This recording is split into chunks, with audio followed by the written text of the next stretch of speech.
What's good, everybody? This episode of the podcast is sponsored by DistroKid. They are the go-to for digital music distribution and the easiest way for musicians to get your music onto Spotify, iTunes, Amazon, TikTok, YouTube, and more. They offer unlimited uploads, and artists keep 100% of their earnings in stores 10 to 20 times faster than any other distributor.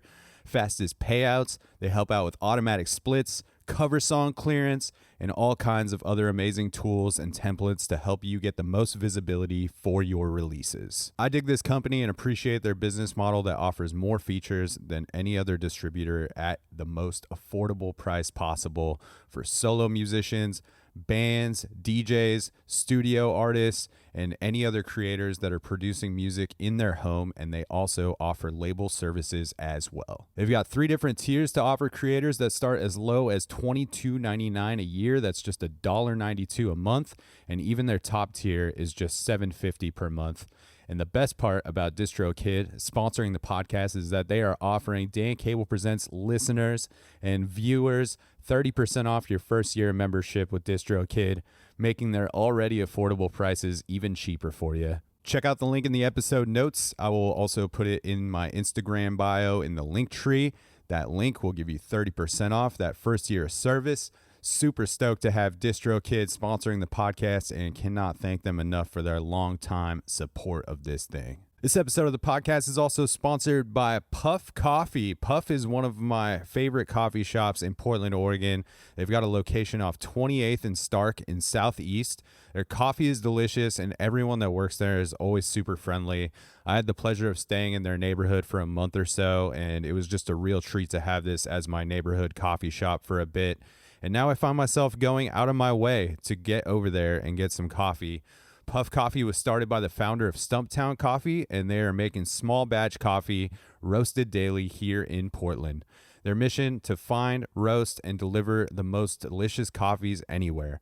Their small batch process means that they get to keep things interesting with experimental blends and single origin gems while always keeping the classics on deck. They've got a variety of beans to choose from, and if you're not in the Portland area, you can order their small batch coffee straight to your home through their website, and you can use the coupon code DANCABLE, all one word, for 20% off a coffee subscription. Links for Puff Coffee will be in the episode notes. Big thanks to Puff for supporting the show and for their amazing small batch coffee. Now let's get into the episode. Looking down at the corner of the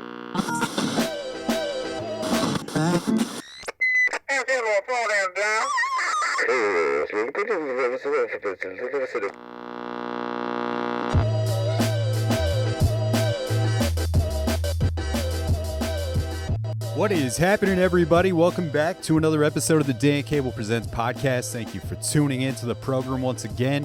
If this is your first time listening, thanks for checking out the show. You can find fresh episodes coming at you every Tuesday.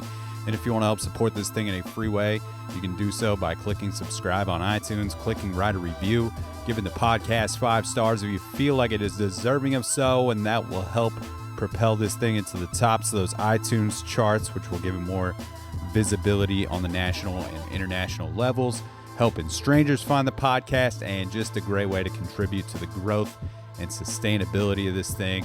Appreciate the hell out of all the folks that have already taken the time to do so. If you're not listening on Apple, just hit like, follow, subscribe wherever you are listening from.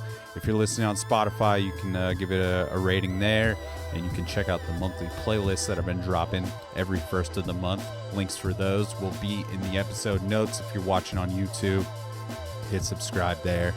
And stoked to get into this one. Hope everyone is doing well out there. This week we've got Portland, Oregon-based producer, engineer, and killer drummer Justin K is on the podcast. Really stoked to share this one. Just a great conversation that I had with Justin, and definitely a highlight as far as the way things just kind of flowed. And I've had the opportunity to hang out with Justin a few times before we did this podcast over this past year, and I think it was really nice to just kind of already have this solid foundation with him before we jumped in on the mics, and it really helped just kind of inform where I wanted to take this conversation or attempt to with him. So he's just such a sweet dude, and he's so talented, and he's done work on some of my favorite releases to come out of the city as of late. Just a killing producer, and I loved getting to dive into his experience. I think we covered a lot of ground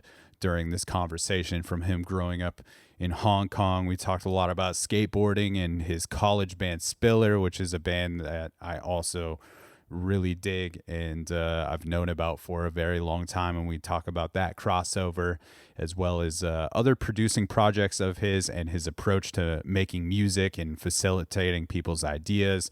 And there is a link in the episode notes that will tap you into Justin's Spotify playlist of a bunch of records that he's worked on. So yeah, like I said, very excited to share this one. Stoked that I got to spend some more time with Justin. And with all that, we are going to get into episode 412 with Justin K. And to kick things off, we are going to play a track from a Julia Logue record, who is a former guest of the cast, a killer vocalist and songwriter, and from right here in Portland, Oregon. And Justin worked on her debut record, which is out on all the things. And this is a track called Here We Are.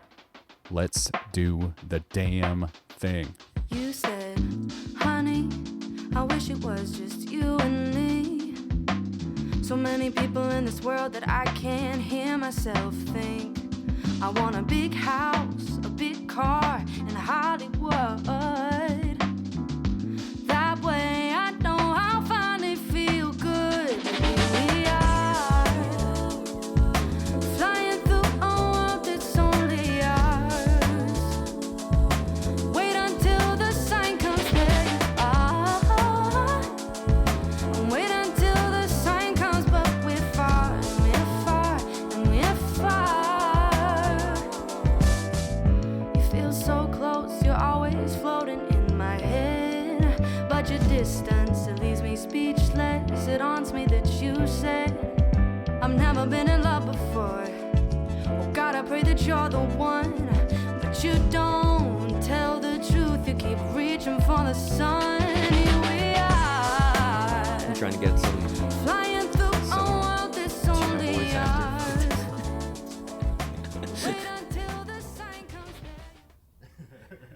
What's the closest tuna spot that you dig? That's a good question. I don't know that there's anything in this like super immediate area. I feel like there's better stuff like back towards your place. Yeah, Like what's that one spot? Grand Central or Grand Central's great. Yeah, Baker's Mark is sick. Yeah. I also like that Snappy's place, which is like behind where the old Doug Fir was. I haven't been to RIP. that one yet. Snappy's is cool. It's like really I feel like it's simple, like sub sandwiches, like real traditional, like corner store kind of vibe. You know, You're a deli. You're kind of like everyday deli. yeah, Tuna sub. it's like nothing out of the ordinary, but it's super solid. You know, Dude, I recently watched I forgot what the place is called, but the one where it's like 70% egg. oh yeah, Addie's sandwiches, dude. I can't. That sandwich made me mad, Justin. Mad, angry. Because it's like, it feels like you're just paying and eating only egg. And then the tuna is like a condiment underneath all of it. Honestly, it felt like a hard-boiled egg sandwich with tuna on it. And then you saw like there's like people that are ride or die for this sandwich too, right? Yeah, dude. I don't know. That's why you can't trust Yelp reviews. I think the worst part about Yelp reviews is it's often not even about the food. It's like about the service that maybe someone got, which is like valid to a certain degree, but it like doesn't really tell me anything about the food. It's like, oh, the service was so bad, but the food was fire. It's like, cool. Well, I'll probably bear through maybe some of that bad service and if the food is solid, you know? I guess it depends on the person if they value like the customer service more than the food, or like a little bit of both, or more on the food and less on customer service. Because there's like plenty of places out there that like I just went to this one clothing alteration shop called DZ Alterations, which is really close to the Pearl District area. It's right across the street from Tanaka, Okay. and like their customer service, like through phone call, texting, and everything was like so bare minimum. Where like I called in and was like, "Hey, what are your rates for like a hemming on this denim jacket, and what's your turnaround?" And the lady on the other end, I think she's the owner of the place. She was like, "Depends. What you want?" I'm like, "Wait, I kind of just told you what I want. Can I come in today and for you to check it out?" And she was like, "Yeah, just come in today. It's probably $25-$30. I'm like, okay, shit." So I went in. I went in, and then it's just like this kind of brick and mortar hole in the wall spot, and it's like kind of dingy, and I didn't know what to expect because like the outside was just like very unassuming. Yeah. I went in, and then it seemed like everyone in the spot loves the person running the shop, who was the person I was calling, and I was like, what the hell? Like, what's happening? Like, I had such a weird like conversation with her on the phone, and then she came up to me and she was like, "Oh, you're the guy that I just had a phone call with." I was like, "Yeah, here's the jacket. What do you think about hemming like the jacket up to this cut?" And she was like, "Oh, easy, no problem, $20. And I was like, "Oh, okay, like when do you think it'll be done?" She's like, "Friday good?" I'm like, "Okay, cool." And it was so brief and so like dry, like just Cut to the chase. And I was like, "Okay, cool, sick." Like, I'm familiar with this coming from Hong Kong because everything was like so like cut and dry. There's no bullshit. Like, no one's trying to be like fancy or There's like no friendly. like small talk. No, small talk is not a thing at all, back in Hong Kong at least. So she kind of gave that similar like vibe. And I was like, "Oh, okay, do I pay now?" And she was like, No, you come back later, and if you like it, you pay." I was like, "Oh, shit, Oh damn! okay." Pay for the work after you've like seen it if you like it. Yeah, exactly. It was kind of funny. I was like, "Oh shit, okay, I guess I'm just gonna trust you." Yeah. So customer service like on that end was like super weird and wonky. But then I came back just yesterday, and it took like 5-6 days, and she was like, "Oh, jacket, right?" I was like, "Yeah." She brought it out, and it was like perfect. And I was like, "This is literally exactly what I wanted," and I barely told you like what I wanted to. Yeah. You just kind of like went straight in. I was like, "Sick, $20," and she's like, "Yeah, $20." Just boom, boom, bye. Like, so cut and dry. And then I would imagine a lot of people going through that experience. I think if you were like coming from the West Coast, you would not like the interaction, maybe give it like a questionable review on Yelp, because that's so much of like what people value here, I guess. But then me coming like a little bit more East Coast kind of values, and just coming from Hong Kong, I kind of see I value a little bit of both. Like, if you can just like have a generally like warm, friendly interaction, but then also do the job really well. And I feel like I lean a little bit more on just the cut and dry, like, get your shit done. And if your output is like great and like just what you wanted, then that's it, you know? Yeah. So yeah, I would leave like a 5-star review regardless of the, because yeah, because the work is good. Mm-hmm. That's what I'm saying. It's like, I don't know.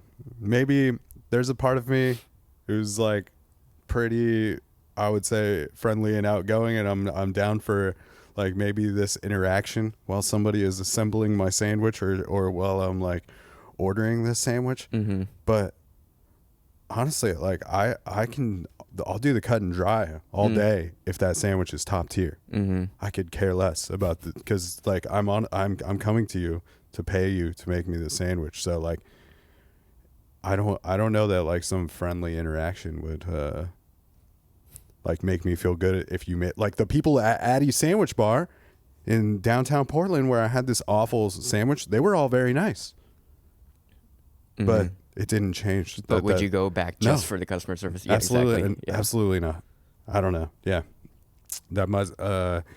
Yeah. So in some ways, you like find that refreshing, and you get like a taste of like where you came from through that interaction. Yeah, exactly. And also, it's like, I sense that she's either Chinese or Vietnamese, and that's just like so much of kind of like Asian culture a little bit, with especially like coming places in, I guess, like Vietnam, more like southern parts of China, and probably Taiwan and Korea. A lot of things are just kind of like no bullshit, just get the job done, you know. So what do you think that is? Like, why do you think it's that way coming from that part of the world? For Hong Kong, for sure, it's so much of the culture there is about efficiency. Yeah. So people will skim and kind of just cut the fat on social interaction just to get the job done. Yeah. A lot of local restaurants in Hong Kong, like there's this one clay pot place I'm thinking of. It's very like popular in Hong Kong. If you search like Lucas Sin clay pot Hong Kong, you'll find this place immediately. And pretty much this guy Lucas Sin, he kind of delves in and explains like clay pot culture and this one restaurant that like a shit ton of people would come in and out for. And they probably make, I think he said like up to 300 clay pot dishes a day. And because of that sheer amount of work and cooking that has to be done, the waiters and waitresses are trying to just like hustle through the customers and try to get them the food and get them out so that other customers can also experience a clay pot. Yeah. So like in this video you would see like the waiter coming to Lucas and be like, "What do you want?" And Lucas is like, "What's your recommendation? What do you think is the best?" And she's like, "Whatever you think is good, just tell me what you want." Yeah. So it's just like, oh shit, just cut to the chase. Like, just give me what you want. I'm not working through recommendations. Yeah, here exactly. with you. Yeah. And also no one's getting tipped too. That's another layer. There's that, I guess here, like then part of the incentive of getting a good tip is like good customer service. So yeah, some sort of friendly interaction. You're like really playing to the customer at times to get that done. Mm-hmm. And then in most of Asia, just tipping culture doesn't exist. Yeah. So yeah, of course the waiter's just gonna be like, "Don't bullshit me, just like tell me what you Tell want. me what you want. Tell me what you need. Mm-hmm. I'm not here to learn about you." Exactly. Yeah. Yeah. And seeing also just like growing up in Hong Kong and eating at a bunch of these local restaurants, you're usually in and out 15-20 minutes tops. Things are like really quick there. Most Hong Kong diners, if you tell them exactly what you want, usually they will bring it out to you within like 2-3 minutes, and then you kind of just like chow it down, and then you get the fuck out within 10 minutes. Yeah. You came to the States in high school? Mm-hmm.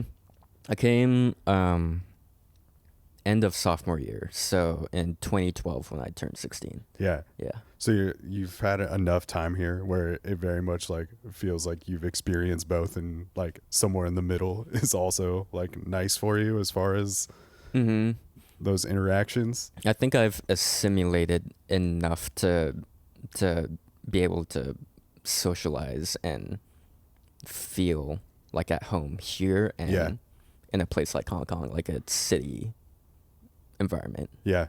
Do you feel like you, as far as like some of that cut and dry, do you see that in yourself as far as the way that you maybe deliver on projects that you're working on as an engineer specifically, or, you know, someone producing music? Mm-hmm. So I think that's very dependent on who I'm working with, where I think most of the artists and musicians I work with come from the former, where they want a little bit more of like communication and detail and nuances in, I guess, like the process of how the music is made. And so being here now for 12-ish years, I've kind of know how to adjust and suit the needs for those artists and musicians that hold value on the process and kind of like the service side of it, where I'm dropping down a lot more like detail and nuanced notes and thoughts on things that I think will be valued to them in the process of making the music. But then on the other side, there's a lot of the music licensing stuff that I'll work on. Yeah. Where so much of it is a lot more just cut and dry, and we're looking more at the output and just the quality of the output too. So the briefs on a lot of these music licensing projects would be pretty detailed, but the actual process and me explaining what I've done and why I've done certain things is like not priority at all. It's kind of just like I'd be given the brief, I do the job and send out like a production or a mix, try to get it as far as I can, and then just see if they like it or not. Yeah. And I don't really have to explain. Yeah. I shouldn't explain myself, because that's more work on them to try to process like what I've done and get into the nuances of like why things sound a certain way. They just they can just hear it, and be like, this isn't right or this is right. Yeah, it's nobody cares how you got there. Mm-hmm. Like it's not math where you need to show your work. Mm-hmm. Yeah, like exactly. You're saying, they can hear whether you did what you asked them or what you were asked of doing. Mm-hmm. Yeah, but that work also does have like this very specific agenda to it. So you get to like work in a completely different way. Mm-hmm. Exactly. And a lot of the times there's like fun in that, where it doesn't really matter what my process is, as long as I get to that outcome. It fits the brief and what the other person, like the quote unquote like client, is looking for. So a lot of the process of getting there can look fucking wild. Yeah. Like I'm just doing crazy shit to get to like the sound that I think is needed. Like I use Splice a lot for a lot of these like music licensing projects, and the thing about Splice is that like you can find a lot of good loops that just sound great. You can just plug and go, and you can leave it alone and call it good. But a lot of the times I would want to push it even further, and so especially on one of the most recent projects I was in, we're making like I told you about this, the halftime-ish music where really there's huge anthemic. Mm-hmm. Yeah. Just shit that's meant to be played at sports stadiums. Yeah. So this music sounds like lots of big horns, big marching band, percussion, snare line stuff, but underneath that is kind of like modern trap 808s, like hip hop stuff that's pretty much trending right now. So it's got a mix of modern and new, and modern and classic old qualities of music. So with all the modern shit where there's like 808 hats and bass and kicks, percussion, whatever, part of the process is trying to like make that sound old, so that like it kind of bridges the gap between old and new. So I would like ram a lot of that shit through like tape machines and analog gear and reamping, and just like really distort the shit out of them, so they have that quality. And then like arguably like they sound terrible because I'm just really distorting them, but in in the bigger picture, in the actual mix, they sit really well, and the aesthetic of it like fits the brief as well. So, and you get to like be creative in that way while you're doing this thing that is pretty formulaic in some way. Yeah, I've appreciated getting to chat with people like yourself and a couple other people that are pretty involved in making music for licensing, because I think that maybe from the outside perspective, at times that could be viewed as something like soul sucking in some ways, but it seems like there's plenty of people like yourself where I'm sure there's frustrating parts of the process, and like you've told me at certain points you're like, I'm pretty done with this project. Yeah. But I think that could happen with something that you really love too, like a project that you've had a lot of involvement in. There's frustrating parts of it, but to know that there is a lot of room for being creative even within these projects that have a lot of parameters. Yeah, like I think the joy and love of just making music shouldn't be like you shouldn't put all your eggs on the basket of just the output and how the music sounds. So much of it where like we're just like mentioning, or I was just mentioning earlier about like the people that value like the process and more of the service side of how music is made. Like there's so much value and utility in that to make yourself enjoy like music in general more. And so I think a lot of artists or producers that dread music licensing or stuff that sounds very much the T of like stock music or something that's like formulaic and only utility based. Yeah. Might be focusing on one thing too much than the other, like focusing on the output of how it sounds and not trying to find creative ways to make the output and try to find joy within the process. Yeah. You know? Like getting to figure out how you make this like fucked up sound work, and getting to like reamp things in ways that like didn't originally capture like through whatever was happening. Yeah, exactly. I'm sure you like probably have a similar experience where, I mean, podcasting is such an interesting thing because it's like part of the process of it is the outcome. Yeah. Right? Like what we're doing right now is like this is the outcome. It's happening yeah. right now. But it's like also part of the process. It's all intertwined where it's like, oh, like the process of us sharing ideas and communicating and shooting the shit is also the outcome too. Yeah. Yeah. Absolutely. Yeah, I don't like often think about it in those terms, but yeah, that's very, very spot on.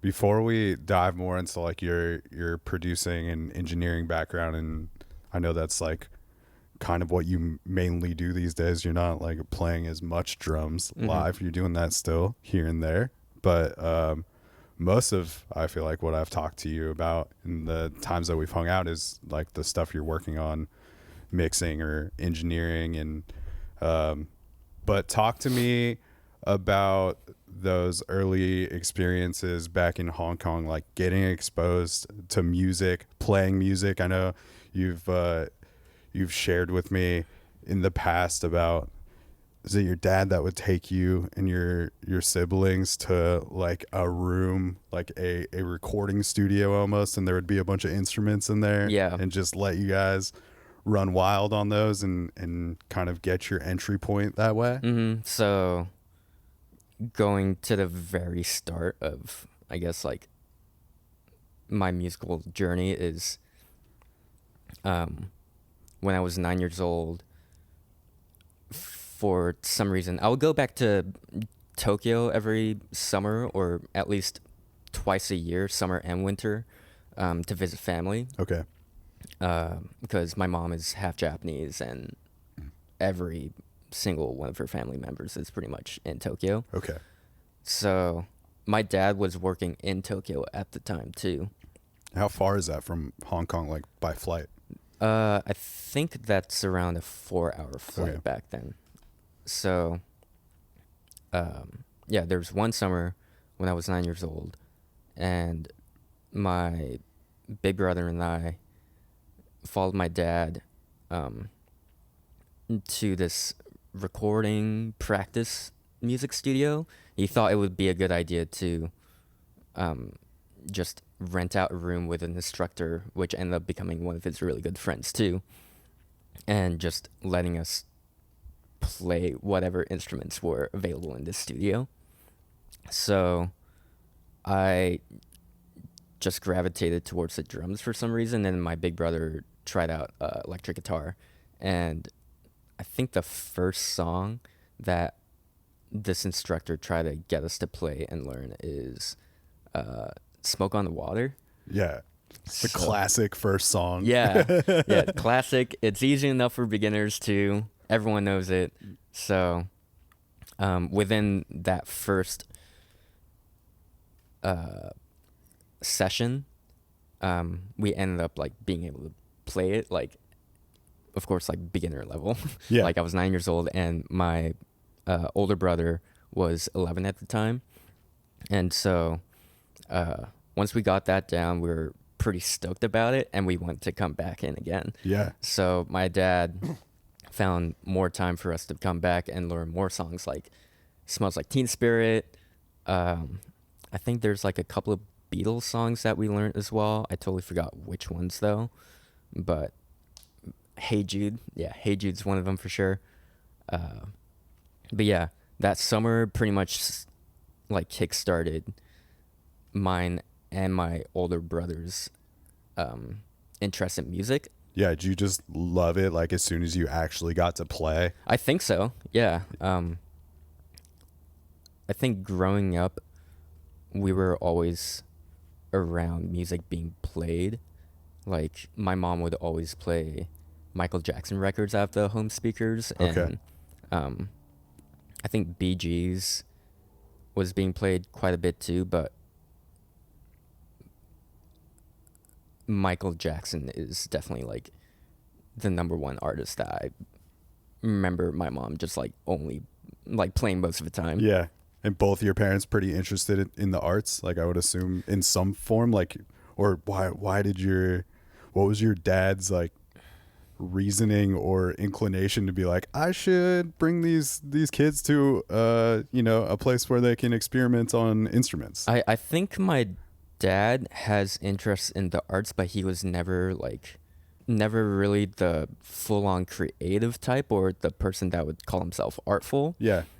He has good taste, I think. He's an appreciator. Yeah, he really, really listens a lot and can appreciate art in many forms. But, and he also played saxophone for a little bit, Okay.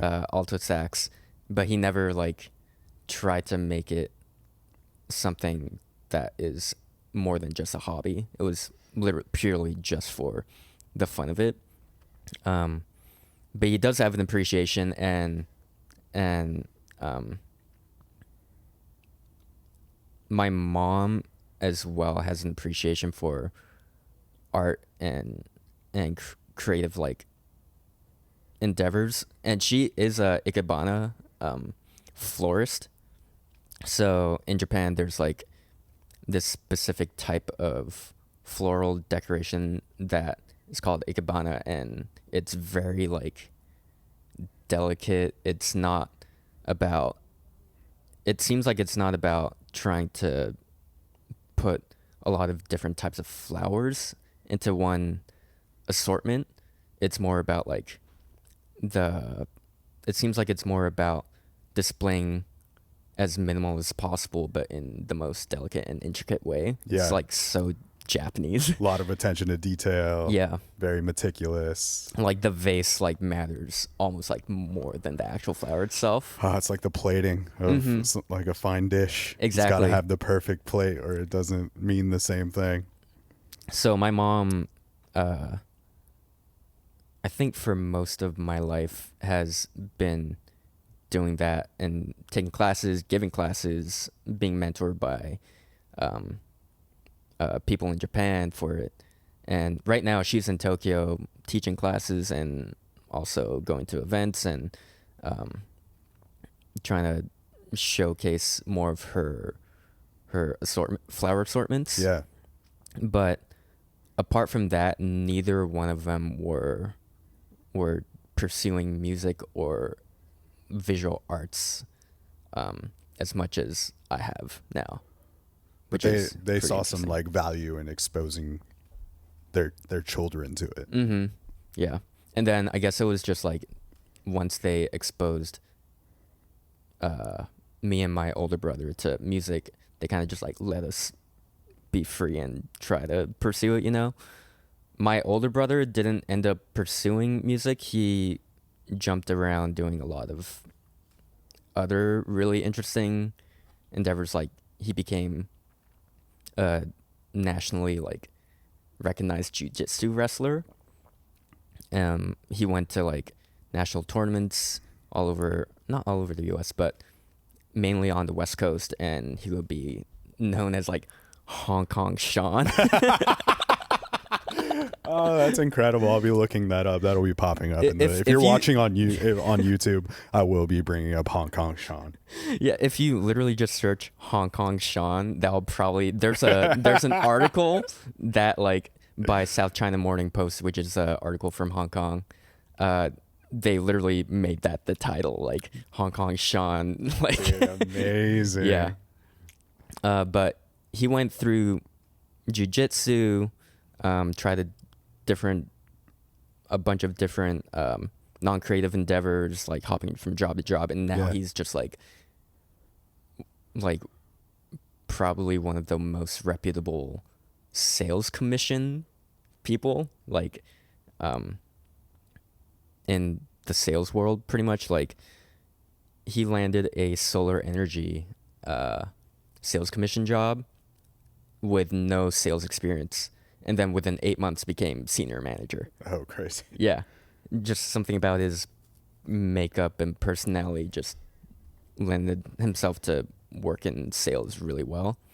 Those people didn't want to get choked out by Hong Kong Sean. Yeah, they're like just more intimidated by like this buff ass like buzz cut dude that's like look like he could put you on a chokehold if you don't sign up for solar energy panels. That's awesome.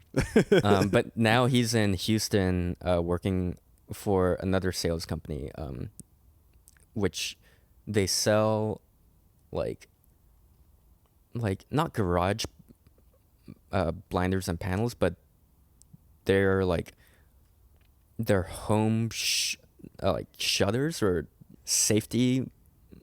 I don't know how to explain them. They're like safety shutters pretty much for homes that in Houston to protect from hurricanes, tornadoes. Yeah, that makes sense. And he seems like he's well off there too, but he didn't pursue any other art after doing music with me way back then. Yeah. I'm the only one that pretty much kept up with it. Mm-hmm. And were you I know you're heavy into skateboarding as well, or you were at one point. Was that happening as you were growing up before you got to the States as well? Yeah, I think that had a way bigger impact on my life, more than music, actually. Like, I would go skate almost every day starting when I was 13. Yeah. And my actual like career, my dream was to become a pro skater. And so I would like film a shit ton with my friends, make like sponsor me video parts, Putting in hours. Yeah, like during the weekends it would be like at least 10 hours of just straight skating. Yeah. At street spots or the skate park. And most of the time I'm just thinking like, what trick can I film? What, like, I need to like make a part. And almost like every year I would make a video part with my friends and kind of just like edit them and post them out on YouTube, see just what happens. And pretty much like ended up skating a bunch of contests too, and got to know a lot of the shop owners and people that ran the staple Hong Kong skate shops. Yeah. And up until I was 16, I was like, yeah, like I'm in track, like I've got the connects, I'm making all these parts, and I'm going to these contests, and I feel like I'm being like, I'm really good friends with all these like Hong Kong staple like shop owners and people that like ride for these shops as well. And then as soon as that happened, I moved out of Hong Kong and was like, shit, like rip my skate career, because everyone in Oregon is like way better than Really? I thought. Like yeah. when you got here, you saw like a noticeable difference. Like I would say just your average local skater Yeah. at a crummy skate park in Oregon, like I would go to Tualatin skate park a lot. That skate park is a shithole. Like the ground is so sketchy. A lot of the obstacles there are really worn down. It's hard. It's just generally hard to skate there. Yeah. But you'd see like these 12, 11-year-old kids doing like quote unquote like am pro tricks that would, like in Hong Kong, they'd be considered as am and pro tricks, and they're just like chilling and doing this shit like first, second try. I'm like, dude, what the hell? Like, damn, like it's crazy out here, and I'm not even in California yet, and I can't even imagine what it's like in California. So I kept up with skating for a couple of years up until I went to college in Eugene, but then didn't pursue it after that. Yeah. Was that super helpful though? Skateboarding, to have that to cling to when you got here as something that was like maybe something you could bond with these newer, like in these completely new part of the world that you're living in. Yeah. Like that you at least had a skateboard that you could jump on and like have that in common with some people. I think that is the biggest bridge that has helped me move from Hong Kong to the US. Yeah. Growing up, like while skating, a lot of my like social input and things that like I would be influenced by is through skate videos that are coming out from the West Coast. Yeah. Mainly from California. Yeah. So there's like always in the back of my brain a tiny bit of this DIY West Coast skater vibe that I just understood. And then coming out here, it was really easy to talk and kind of just socialize with a lot of skaters from like skating in these skate parks. Yeah. Even though they're like not from California, they still have this same intuition and vibe that I kind of just like understood immediately. Yeah, wasn't it? Yeah, you had familiarized yourself through these skate videos in some way. Exactly. And then I'd say like more than half of the friends that I made when I first moved were people from Tualatin skate park, that crummy skate park that I went to. Would you ever go down to like Burnside skate park? I think the first time I went to Burnside was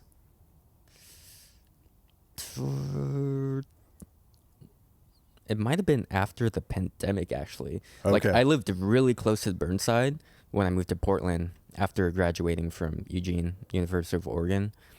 And I lived right next to the Lloyd Center.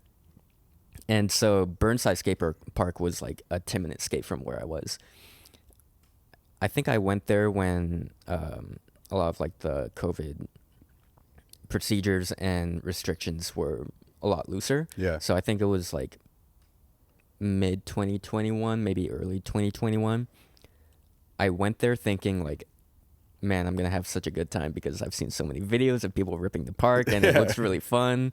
Legendary skate spot. Yeah, it's I have this book, this Thrasher book named I think it's like legendary spots or like the spots you have to go to before you die. Yeah.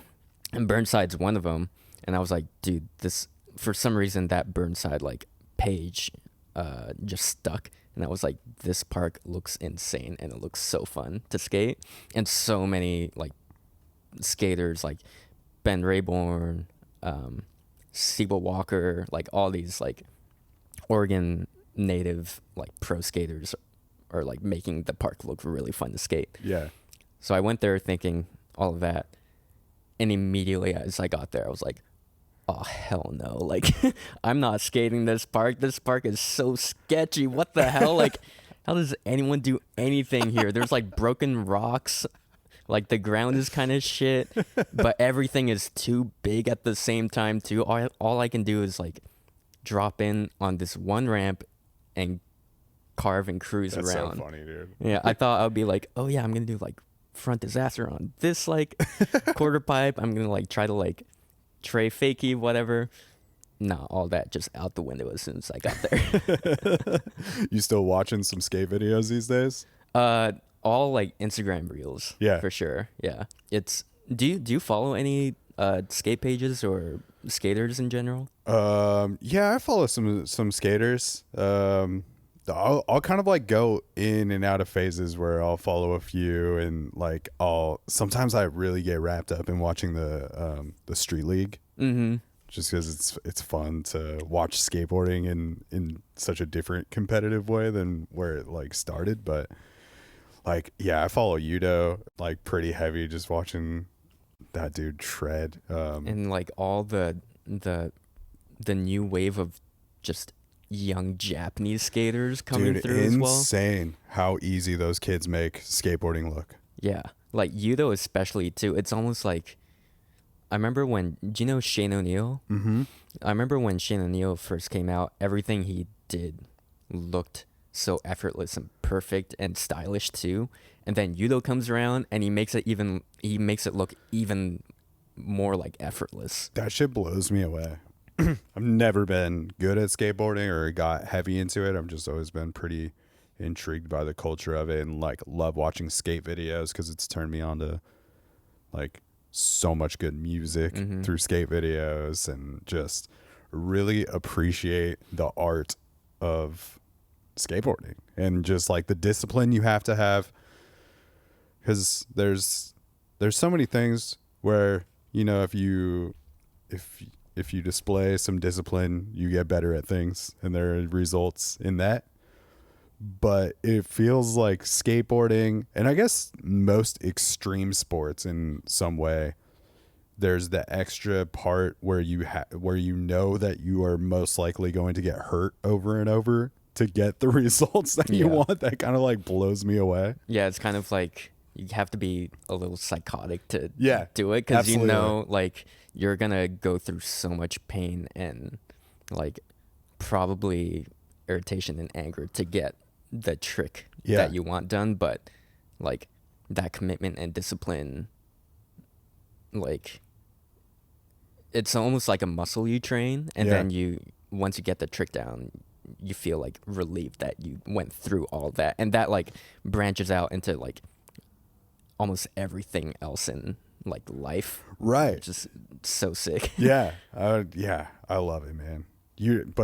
Just making everything look so effortless. I'm just like blown away by it. Yeah, there's this one video part that he came out with, I think 2 years ago, and I think 100% of it is Tokyo street skating.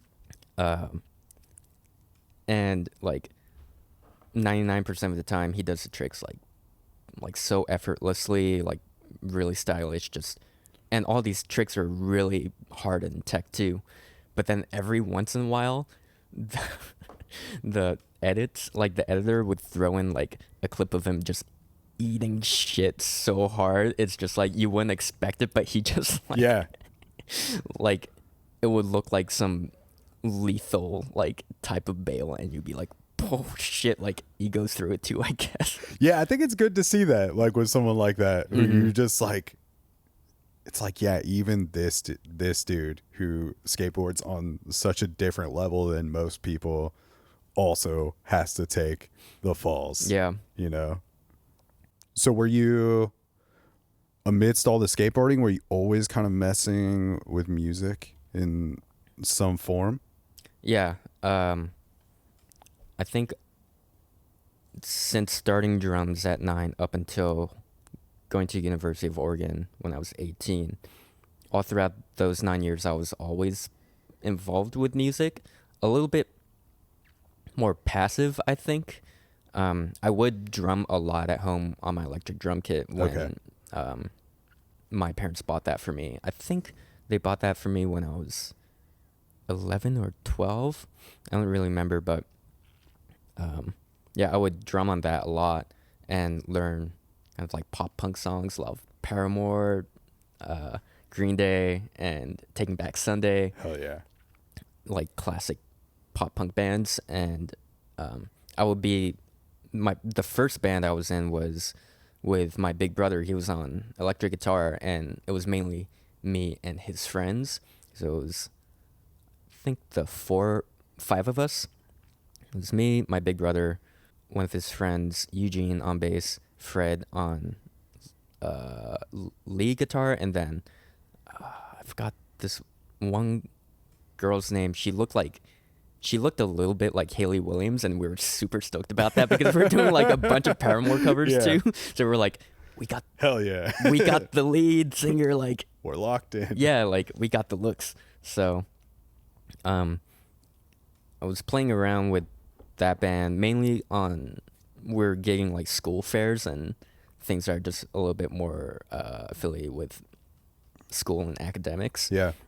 For a couple of years, but then after that band kind of stopped rehearsing and fell through, I joined another band with a bunch of my schoolmates that were in the same year, and we were named One Day More, and we were so influenced by Say Anything.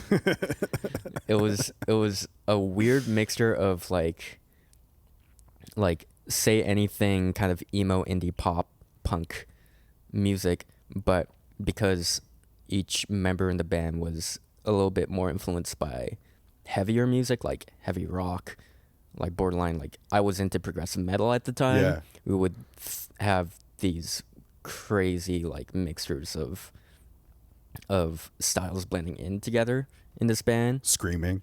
Yeah, like straight, like just shouting, screaming, yeah. type stuff. Like you can kind of put that all under the emo umbrella, but like some of it was pushing out of it for sure. Pretty like hardcore and like metal at times. Yeah, and especially like the rhythms too, like discovering progressive metal. I think when I was 14, so much of my brain was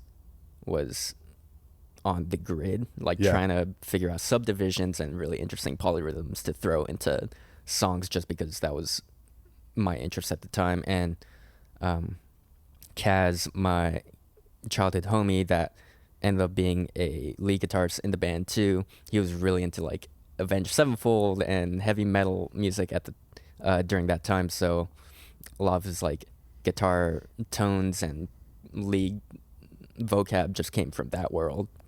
And then Marcus was the other guitarist in the band too, and he came from kind of like a prog rock, heavier metal type of scene. I'm trying to think of Mice and Men is like one of them. Okay. He came from that world, and like lots of his playing obviously was like influenced by them. So that band was wild and really fun, and we were together for I think 3 or 4 years up until I left Hong Kong, and then they found another drummer, and then kind of like almost seemed like they rebranded or changed their band lineup a lot. But then after everyone left to college, everyone started doing their own thing. But yeah, all of that felt more passive to me, where skating was like the number one thing. And then after moving out to University of Oregon, I kind of committed to trying to go full on out with music.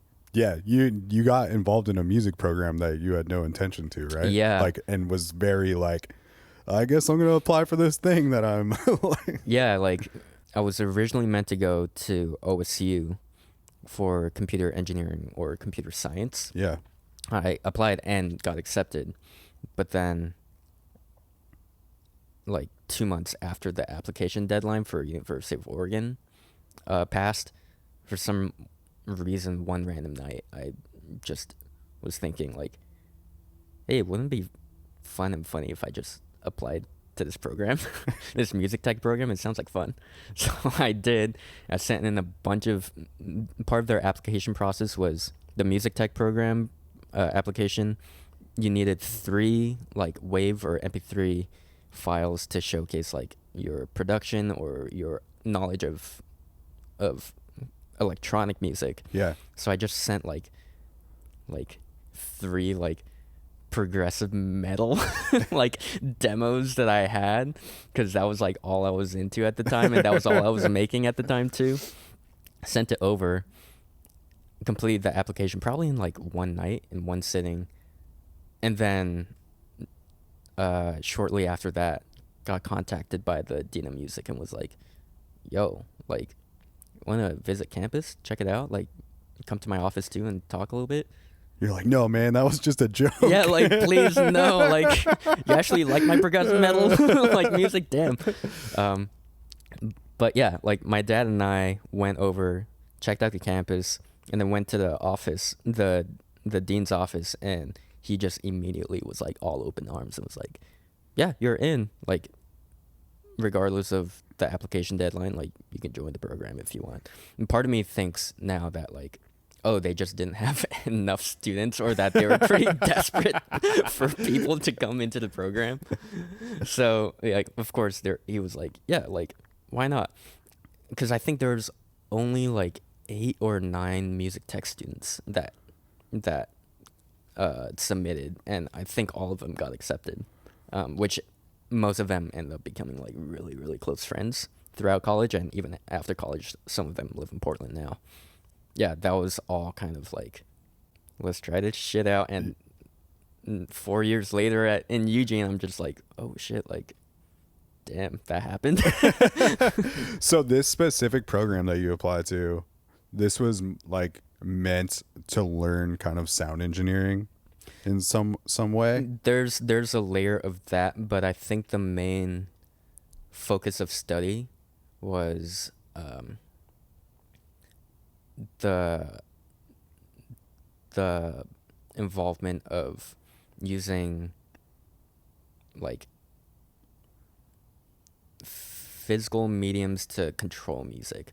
So, for example, like we would use devices that you wouldn't really associate with them being as instruments. Okay. To program and control tones and things that would emit like sound and music. So like a theremin, for example, there's like a course in there that explains how you can transfer whatever variable from a digital device or a device that can output digital information into MIDI notes. So theremin was like one of the examples that they displayed, where if you put like your hand closer to the theremin, it would play like lower MIDI notes, and then the further away it would play higher MIDI notes, and then you can trigger that in a program to create whatever sound you want. Yeah. That was majority of their program, is understanding how to make almost like performance art pieces and understanding the history of the integration of electronic music as performance. Okay. How much do you feel like that stuff has transferred over into like providing you with a solid foundation for like what you do as a producer and engineer, if at all? It part of the program definitely had a study on things that are very, very fundamental with sound and the physics of sound, like what nodes are, what sample rate, bit depth, general like what frequency is. all that physics of sound stuff was taught to us through the program, and that was very helpful because that is like, it's almost like music theory where you can get away with composing, writing, producing music without music theory. Yeah. Solely just based out of feeling. But knowing all these fundamentals of the physics of sound, it really helped like speed up the process on what technically works and what technically like might not work in, especially like producing, mixing, and mastering. So I think throughout that program they touched up on that like mainly through the first year, and then first and second year, and then like the third and fourth year was very, very heavily, they had an emphasis on the performance aspect of integrating like whatever object into electronic music and making like production songs where we would make a lot of like soundscapey, avant-garde, experimental electronic music that like sounds like bleeps and bloops to the average ear. Like it just sounds like like just random like sine waves and found sound type stuff. But yeah, I'd say like a good half or maybe a little less than half was very useful for what I do right now. And did you were you always drawn to these sort of like home recordings and figuring that stuff out? Like it seems like you were into the process of editing with like the skate videos and whatnot. Did that all like kind of feel somewhat similar, or like it was working the same sort of part of your brain when it came to like figuring out how to record whatever you were working on yourself? I never really thought about the editing process, like how similar that is from skating to producing, mixing. But now thinking about it, like, yeah, that's all like so parallel with each other. Like, I guess I've always been the type of person to take like a raw source or like an idea and then bring it in to my own space or my own editing software or program, whatever I could manipulate the source with, and try to figure out how to make it just interesting or try to achieve the vision or goal that I had initially with the raw source. Yeah, I think that started out with skating and editing these videos for sure. And I feel like I still do this today a little bit, but back then when I was skating a lot, I would like create skate videos in my head with exact tricks, the type of shots that are being filmed, and the exact song. Yeah. And where the tricks would land in the song. I would like create these like through composed skate videos in my head and try to like achieve something similar in real life. Yeah. And today, I guess like part of that like mentality is seeping into how I do music, where like if I hear a song that like I think should be a certain way, like a personal song or like a song that an artist would bring to me and they'd want me, like for example Jill from Chip Nail Polish, she would send me demos and songs that are just like very cut and dry, raw. They're usually voice memos of her just singing and playing her ukulele. Yeah. And like the song structure is all there, but it's pretty much like she's coming to me for everything else around it and kind of the general aesthetic for her song. Really producing.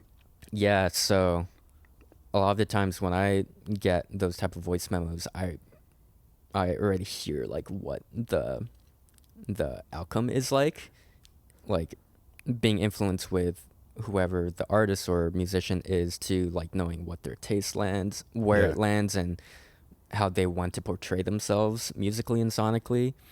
I usually have like a good idea of what the song should sound like. So it's a matter of like, okay, like here's a voice memo.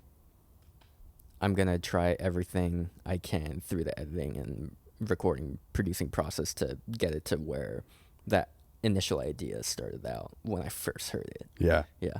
And a lot of the times that can be like a double-edged sword where you become like pretty stubborn and fixed on this one idea, and if anything that doesn't sound like it like is dismissed or tossed out. But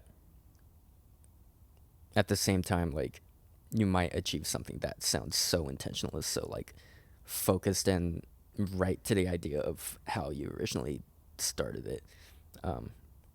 I guess the con would be like not letting the song be influenced by things that could actually enhance it to like a better vision, or like a even stronger message than you originally had. Yeah. To begin with. But that's where I guess like the artists or musicians, or I guess like any other like outsourced criticism could help you realize that and kind of push you towards a different vision than you originally had.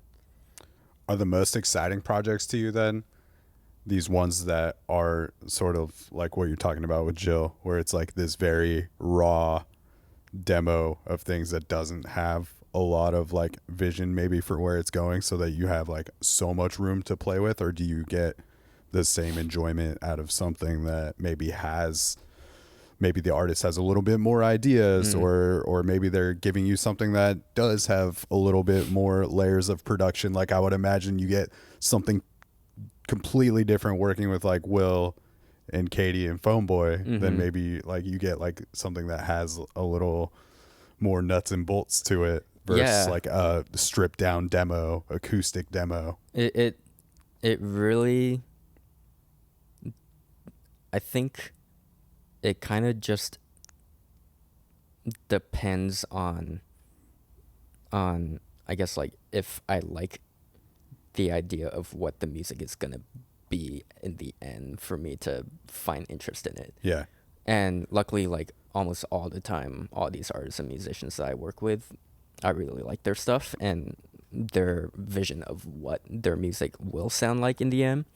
But it's fun either way, where like with Phone Boy, Will and Katie, I'm usually just the engineer mixer, and I'm trying to just like enhance sonically what they're trying to present in the writing and production sense. So you can argue that like I'm boxed into one job, but it's kind of fun just doing one job and trying to nail that job really well and provide for them whatever like sonic vision that they have. Like recently they're working on a new project, and there's like pretty much all the songs are headed towards more of like a cleaner, poppier sonic sound. And compared to Eating Me Alive, lots of Eating Me Alive feels a lot darker, a lot like gloomier, and things are a little bit more understated and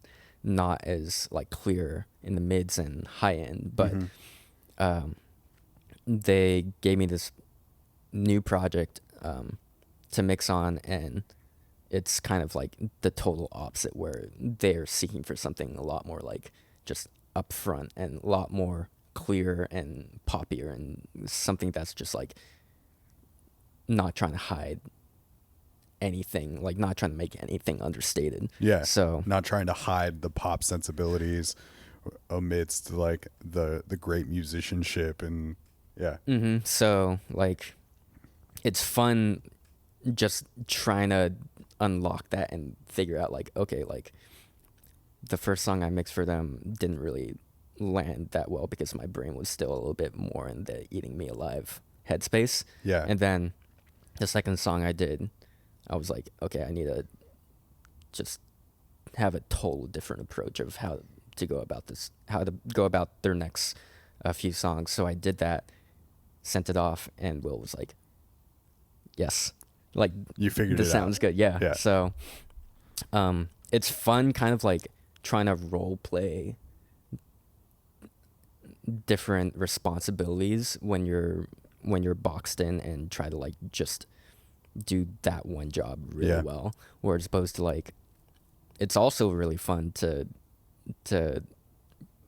try to provide everything for an artist and be like super involved with all the moving parts within a song. Like for Jill's stuff, she would like again like send me the voice demo, but I would ask her what reference songs or what's the general aesthetic that she envisions for the song. Yeah. So she would usually send me like 2-3 songs that like captures the type of essence of what her song should be, and that's my job to kind of like pull the parts that I think are interesting from each reference and then kind of like Frankenstein like her song into all these interesting things from other songs that I thought would work.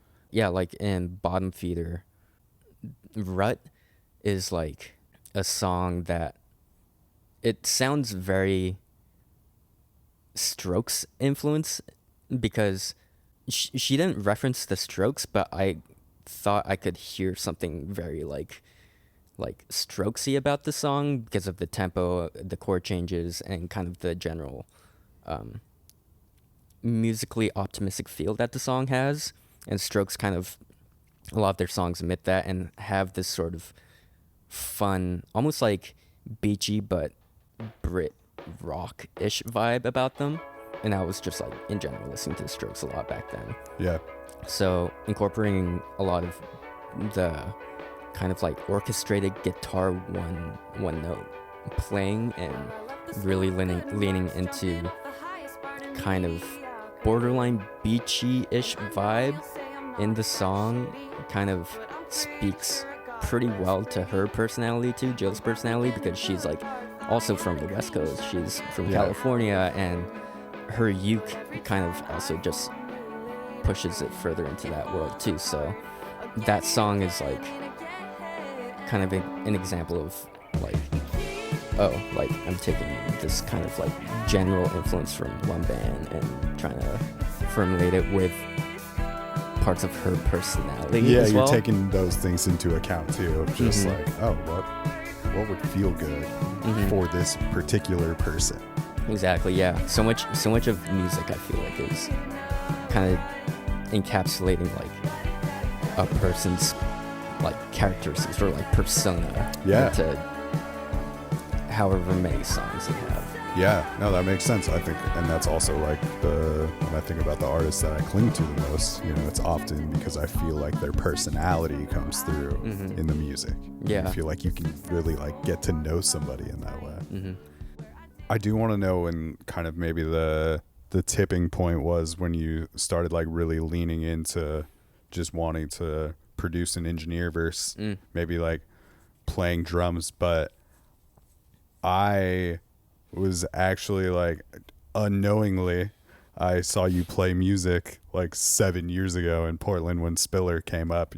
Spiller was like one of the first bands I knew about from Eugene. Like I just moved up to Portland around a time where that kind of made sense, and I didn't know Sam was in Spiller until someone told me, and like later would find out. But I definitely followed Spiller for a while. I just randomly saw y'all play at the TARDIS room. It was called at that point. It was like this Doctor Who themed Portland bar, and I was there to see my friends that played in the Co-Founder, and saw y'all play that night. But I would imagine that all of the background you had playing drums and like being really into pop punk and like kind of this progressive metal, like you were the perfect drummer for this Spiller band, because there's so much of that emo and mathy stuff that like flows through that band. I think for sure we all had,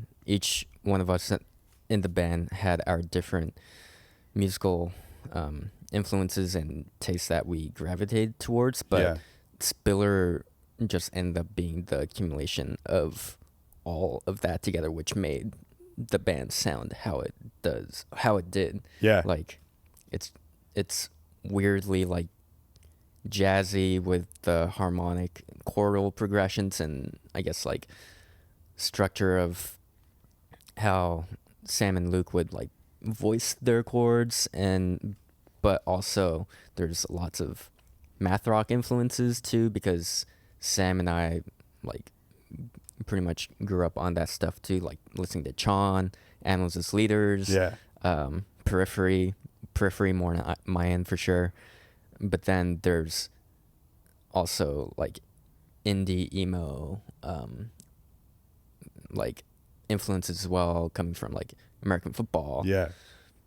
Midwest stuff, that Sam and Luke really knew and appreciated deeply. So I feel like it's not that like I was just like the perfect fit to be the drummer for this band. It was just more of like, oh, we were just all liking all this like stuff together, and we just happened to make music that sounds just like what we were listening to. Yeah, so. And that was like your college band. Mm-hmm. And you like did a little bit of touring with Spiller. And Dude, we did so much touring, yeah. like a little bit, yeah. I feel like that would be the most amount of touring I'll ever do throughout the rest of my life. Like, because we pretty much toured starting, I want to say like sophomore spring break. I think that was our first tour. Since that academic break, like spring break, every school break, like summer, winter break, the next spring break, we were on tour. So I think it all added up to like 10 plus tours, I think. Yeah.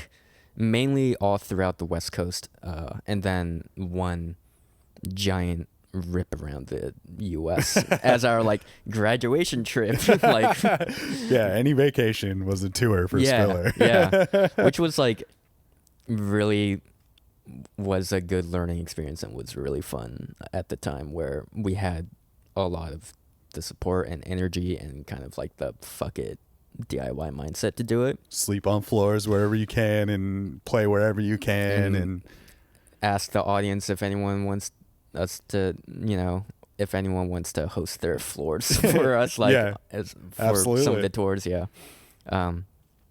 And yeah, like I don't know, Spiller was just like a huge part of our college lives, like especially for it being a thing even when classes didn't start yet. Have Sam told you about how we got together, or like how we started out? There wasn't, I don't know that Sam and I really dove into the origin story so much of Spiller. So pretty much what happened. Sam Mendoza, by the way, and for anybody listening that doesn't know, Love you, is bud. inside the University of Oregon. Yeah.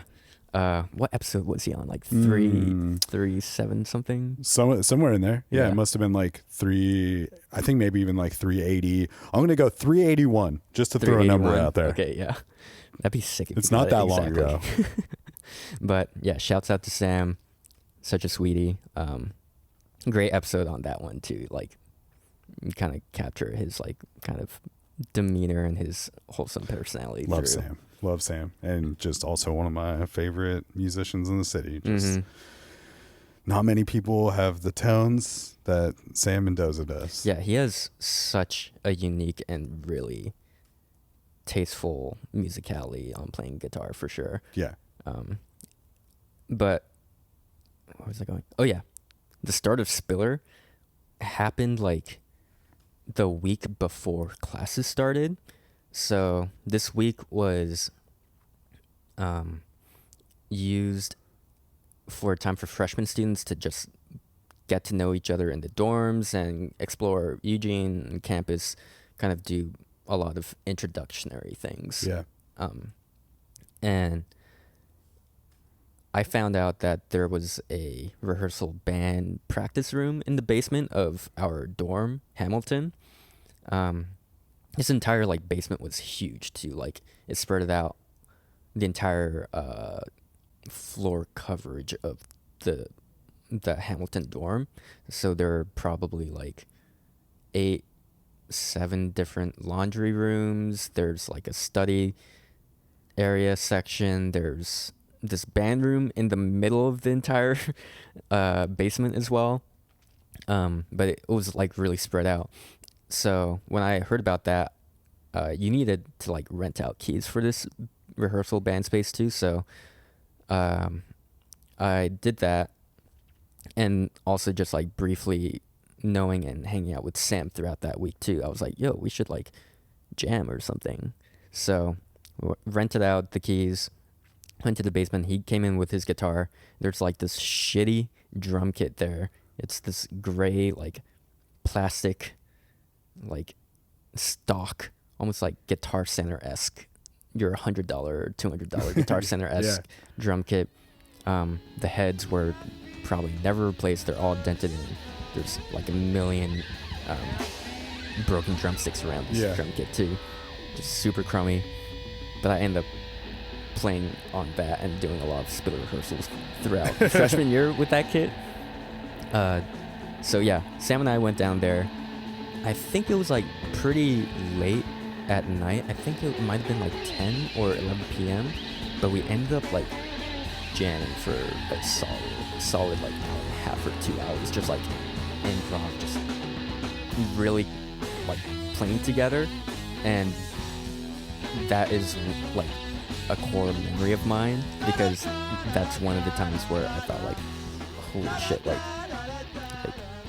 even if I barely don't know this person, like music is so powerful that it makes me like really connect and feel lots of like moving emotions with this person too. Yeah, it was really awesome. And also like clicking that like, oh, this person like for sure has listened to a lot of the similar music that I've listened to, given a lot of the cues and things without even knowing, like you have all these shared reference points. And yeah, it was awesome. That is like, like core memory of that first week. And then after that, Luke came in, who's like the other guitarist in Spiller, and who also lived on the same floor that Sam and I did. We ended up jamming in the rehearsal space too, and then those jams ended up being really fun. And we were just thinking like, damn, like we need a bassist. So there's one time, this was after the first weekend when classes have started, where we're just kind of scouting and asking people like, you know, any bass players or anyone that would be a good fit. We went down to the basement one day and we found a bunch of dudes just jamming in that same rehearsal space. Yeah. And we're all like, oh, who are these guys? And immediately, like, we looked at Aiden, the one playing bass, and we're like, we're stealing you. And we pretty much like recruited him to our like rehearsals and like our jams, and we're like, no, you're with us now. It's so funny. Yeah. Aiden, who I would know as Lord Succulent. Lord Suck 666. So funny. Like, yeah, there's so many of you that, I mean, even yourself, that I had no idea that I like were even in Spiller, because it had been so long since I saw you guys play in Portland that like people had to tell me. Like it might have been Sam that even told me that you and Aiden were a part of Spiller. And I just knew you as that you played in Julia's band and that you were producing records. It was like before you and I had gotten the opportunity to hang out and get to know each other. So it was like so funny to like piece all of that together for myself. Like know Aiden is this person making like more electronic music from just like jams with like Yuck and things like that. And it was like, oh, all of you were in this band that I saw 7 years ago. Yeah. It's crazy how like from an outsider of the Eugene scene, you're kind of like seeing the pieces that like all the moving parts that we are individually and how we all kind of align and connect to. Yeah. Are there like other Eugene affiliated like people or bands that you're pretty familiar with, Dude, that when I think are outside of our circle? when I think about Eugene, I think about your circle for the most part. Like it's had such a big impact on me in this city. I just think because I think all of you are so like just such amazing musicians, and you're like a part of like some of my favorite music that's happening in the city all stems from that. Like when I talk to certain people that maybe don't know about that circle of people, I'm just like, yo, all these kids that came up from Eugene are making like my favorite music in the city, you know? That's so sick. It's really cool. I mean, the only other person I can think of who is like associated with some of those people are like Calvin Valentine and maybe I got to know Smythe or Spinach before anybody else in the scene. So yeah, but it's pretty much like when I think of Eugene, I think of this circle that you are a part of. Cool. For sure. Is there like any other city that you feel like feels pretty on par with how the Portland Eugene music scene is like through like touring and kind of I don't know. traveling through cities I as think- a tour manager? I think it's hard to say because I don't get to spend so much time in those places where I'm like really like truly getting a pulse of like what that city is like. You know, I don't know any other city. Even coming from outside of LA, I never like really got some sort of like grasp on that what that city was like because I didn't spend the same like I didn't spend my time the way I've spent in this city like but I think I don't know, the unique thing about this city to me is like it is a big city but all still feels like small town stuff. Like I usually run into somebody if I'm running errands around the city, or if I go to a show, I'm probably going to like run into somebody I know. And so I think it's cool in that way, but I don't know if I could like speak to other cities the same way I could speak to this one where like I'm so plugged into this one. But Do you see like a clear trajectory of like where the city might go to? Like it feels like being here now for like 4-ish years, like really living in Portland. It's hard to kind of pinpoint like if there's a straight clear route of how the music community at least is kind of gonna expand, or where genres, styles, and people are heading towards too. I don't know about genres and styles, but I just hope that we continue to be a more vital piece of the map, like thinking about where music is coming from our particular country. I still don't know that Portland gets like the recognition I think that it should. I don't know if it's just because we don't have like the same flagships of like a KEXP in Seattle, or you know, an Audio Tree in Chicago, or you know, just like something to like really fly the flag here. I don't know what we need. I feel like I feel like what we need is we need a music festival that represents like what is happening here, and that hasn't happened for a while. But if like we had a tree fort or something here, it would be incredible. I think that is what needs to happen in some ways. Something a little bit like on par with Tree Fort, like something a little bit more like committed annually and a little bit grander. Yeah, like this multi-venue festival and showing off like both Portland bands and touring bands, and I think that would be great. Was Spiller kind of the thing that was that your first opportunities to like record bands? The first was for sure with One Day More, the band I was in Hong Kong. Oh, with. so even then you were flexing some of these like engineering skills. Yeah. Were you using your Reaper back then? I think I was using Audacity. Oh yeah, that was my first. Yeah. But yeah, Justin uses this crazy like dated DAW called Reaper that I think he's the only person using this programming to make all of these incredible records that he's working on. Pro Tools stupid little brother, but little do people know he's not that stupid.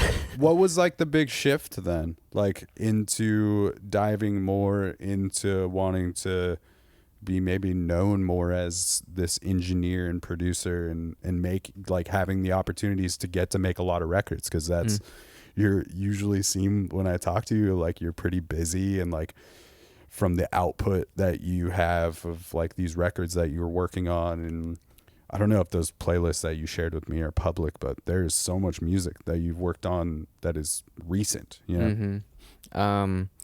I think the biggest committed shift into just trying to do that solely is moving out here to Portland. And it's almost like from when I was 9 to 18, kind of passively drumming in bands and stuff. Yeah. I think starting when I was 16 up until like the end of college, I was always like interested and really involved with audio engineering, producing and mixing, but I never really considered that as like my full thing. It was like passive enough where it felt really fun, but like I wasn't doing that all the time. And then there's like a slow transition throughout college, I think, where I've started to realize, oh wait, I really like doing this thing. Like I pretty much spend all my time, my free time, doing this stuff. So why don't I try to pursue it fully? So I was working as a AV technician for the University of Oregon, where we had these student workers had access to most of the studios and recording rooms throughout the School of Music, and under permission we could use these rooms to record and produce, do just like geeky engineering things like do mic shootouts and whatever. And throughout those 2 years of working as an AV technician, I kind of abused that privilege to record like all Spiller stuff, and help a lot of these other jazz musicians record their EPs and singles. I was kind of honing in on the craft of like engineering and mixing at the time, like very, very like beginner-esque, trying to like figure things out, everything myself through those process. And then when I graduated, I super luckily got recommended by a homie, Allison Delphium, to a producer named Aaron Ebbage, who's a TV media commercial producer, but also a writer, composer, and borderline artist from Eugene, who has been all over like in LA and Nashville, and kind of understands the artist, I guess, trajectory of music, but kind of like doubled down on being a media producer. I landed the job assistant producer for him pretty much like right when I graduated. Yeah. I started working for him and realized like, oh, like I did not know that you could make a career or a living doing what he does, and this is all so cool. And I just like had a natural inclination of what he was doing. Yeah. And he was pretty much like my mentor for the 2 years that I worked for him up until the pandemic hit and I moved to Portland. So he had like a big effect on like just the way you thought about things, and the way you kind of operated. Pretty much. He is such a like warm, welcoming, and very approachable, and just like a holistic human who just understands, listens to anyone he talks to. He's just like a really, really valuable and great person that has a lot of positive influences and impacts throughout how I go about my daily life. music especially too, and how to approach music. And it's almost like I admire his like approach to things in life, and the way he kind of like socializes and things with other people, more than the music stuff, where like I kind of gravitated towards that. And it almost feels like all the things that feel like positive in music are because of like more of like the holistic approach of how he goes about life, which is great. Yeah. Yeah. It's nice when those things translate, and they are, I think that they are equally important. Mm-hmm. Yeah. Yeah. It's also, I was like thinking about this on the train ride here, like it's not that one or the other informs each other. It's kind of like a feedback loop, like a positive feedback loop where like, oh, if you like approach music in this positive, optimistic way and kind of be like open about it, that kind of like can translate into certain social characteristics that will benefit you in how to approach other things in life. And then that again informs the music stuff where like this open, non-judgmental approach to, you know, hanging out with people or like whatever aspect of life informs this thing in music, and so on. Yeah. Do you feel like there's a record that you made that was like really pivotal towards like what you would do moving forward, or like something that's like where you were like, oh, I really feel like I nailed that one, and or I really feel like that was a really big boost to my confidence, or just kind of my foundation for how I will make records moving forward. Yeah. Obviously with like the understanding that each experience is going to be different from artist to artist when you get to work in the way that you do. Mm-hmm. The one song that sticks out the most is Chip Neal Polish's Rut. For some reason, that song, when I was producing it and writing the guitar parts, I think there's like one moment where I had the guitar parts recorded, the bass recorded, and then these like auxiliary uke texture background harmonic parts recorded as well. Nothing was mixed, but I like hit play, and then also her final vocals were in there too.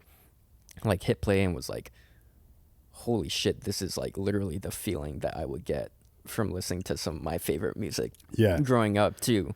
And that was like a clear moment of like, okay, like I'm never gonna do anything else. Like this is like the feeling and the thing that I always want to get whenever I like produce and make songs. Like, you know that you can achieve that now. Yeah. Which is like now producing and mixing a bunch of songs after that one, I realized how hard that feeling is to get, and that feeling almost like comes out of nowhere sometimes, where you wouldn't like expect it at all. Yeah.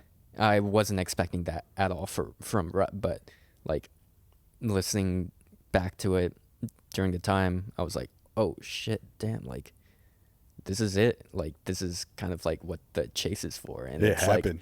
Like it literally feels like a high. Like you kind of just like go to bed thinking like, damn, like that's so sick. That's so cool. I got that sound. Like what the hell? Yeah. Is it hard to not chase that? Like, do you feel like there's dangers in trying to chase that high, or do you feel like it comes pretty naturally within projects? I think I don't try to chase it for other artists, because it's going to hit everyone differently, like depending on what they think is that feeling, or the thing that is like feels like them and is like super raw and vulnerable to a certain emotion that they're trying to evoke. Yeah. But with my own personal like beats and demos, I feel like I always try to chase a certain feeling, or try to evoke like something nostalgic that I felt before. And I feel like half the time I can get there, and that's like a good exercise in trying to like bridge a gap between having a vision of what like a certain feeling or emotion or nostalgic whatever thing that I'm trying to get to and make it tangible. And that's only like for me too. Like I'm not really like sharing that with anyone else. That's just kind of my own exercise. So I guess it's like, it's not extremely challenging, but it does take like some time. Like if I'm making a beat in one night, it might take like 3-4 hours for me to like kind of cultivate a sound that I can picture. I originally pictured in my head. Yeah. Yeah. It's important to you though to like find time to make your own music. You think that's like important to you being clear in making other people's music or helping shape other people's music to make sure that you are getting out your own ideas? I think so. Even though I am getting a lot of ideas out and exploring, creating under someone else's vision and someone else's music. Yeah. I think it is still pretty important to have just non-judgmental and super open and vulnerable exploration for yourself. Yeah. Where like I think half the time I would have like, oh, it should sound like making my own beats and demos. I would think like, oh, it should have this certain like sound or this certain like place I'm getting to, and then half the time I'm like, just throw paint at a canvas, like see what happens, and it's fun either way. And I think that's kind of it's almost like a hobbyist approach to making music, where I think that is how my interest and joy started out in music anyways. So it's like, oh, I don't really want to like get too detached from that practice, you know? Yeah. Every now and then, like if I do feel like I'm getting like producer's block or something that like I'm dreading to work on or feel like doing and producing, mixing for other people, I would just kind of like take a step back and make music for myself and just do that. And that usually brings up a lot of like motivation and push to work on other music too. Yeah, man. I think that's rad that you've had the ability to like recognize the importance of that and carving out time for that and almost wanting to treat it as more of like a hobbyist. And you're like, I'm not really going to like try to share this or necessarily like market it, because, you know, so much of what you're doing now, like music is your job in some way. Like making music and facilitating people's ideas is very much of like what you're doing on the day to day. So it's like, it's rad to know that you're finding a lot of joy in just like creating on your own as well and getting that stuff out of you. It's like the difference between like extrinsic and internal motivation, where it's like, oh, like again, those two can end up being like a feedback loop where, oh, like because intrinsically I'm not like I'm intrinsically being motivated to create music because I feel like so free doing it on my own time, like being a hobbyist, and that's gonna like have a positive influence on the like extrinsic like stuff that I'm doing with other artists and trying to like create something like totally for them or something that's like that I might not feel any connection with, but I know it'll like benefit the artist and make them feel super happy, and then that informs the intrinsic stuff again, you know. You're able to like harness that creativity within yourself, and then the people working with you know that you're not just like trying to get off your own ideas on their projects just to get them off, you know, like where it's all coming from the best intention to like serve these songs that you're working on. Well, I think you're making great music, man. Like all the stuff that you've had hands-on shaping, like, you know, especially this last year or two with the Julia record and the Phone Boy record and the stuff you're doing with Jill and Chip Nail Polish and just everything that you have sent me on those playlists. I think you definitely, you know, one of these people in the city having hands on some of the best records in the city, and just like the sounds that you get out of everything is so fucking good, man. Thank you, and man. I've really enjoyed like the time I've gotten to spend with you. You know, we've had a couple hangs now, and before doing this podcast, and I'm like grateful that we've had that time to get to know each other before jumping on the mics, and just like love seeing you at shows and love getting to see you play drums as well, like from time to time, whether it's like with Julia or other projects. You're such a, on top of being an excellent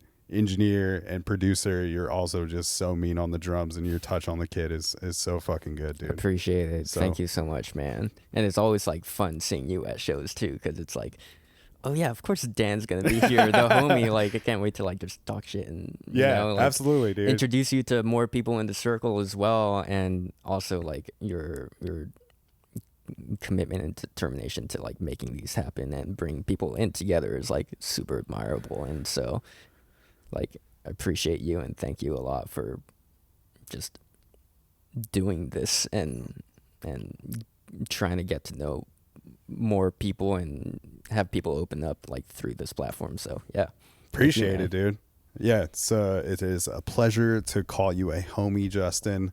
And we end every episode with the guest saying the tagline for the show, which is "It's a program." So if we could get the Justin K, it's a program, we can properly sail this thing out. You can deliver it however you would like. We're gonna see if we're gonna beat the time. I'm waiting for this thing to the storage to go out on this card any moment now. Oh damn! I think we're gonna make it. I still see a red dot. Is it supposed to go out in like any minute now? I feel like it could. I feel like it's around this time marker that the storage fills up on this card. It'd be so sick if I said it's a program, and then it like And then it's out. shuts you. Nailed it. You already did it. You did the thing. Links in the episode notes. Are those Spotify playlists public? I'll make sure they're public. All right. Yeah. I'll put some links in there, but also, yeah, if you listen to this podcast regularly, Julia Logue has been on this podcast. Phone Boy was just on a couple weeks ago, so you can like check out those records, and lots of other people that are associated with this University of Oregon circle have been on. The before mentioned Sam Mendoza and Yuck God, and yeah, so many people that I'm grateful to know through that circle of people. And to play it out, and just to plug that Phone Boy episode that just happened, there's this track called Peach Smoothie off the first Phone Boy record that I just absolutely love, and we did not spotlight during that episode. So I want to play it out with the Peach Smoothie song off that first Phone Boy record. And links for Justin will be in the episode notes. And that's the Jelly Jams, and we will catch you on the flip side, Portland, or wherever you are listening from. We did it, man. It's a program. Hell yeah.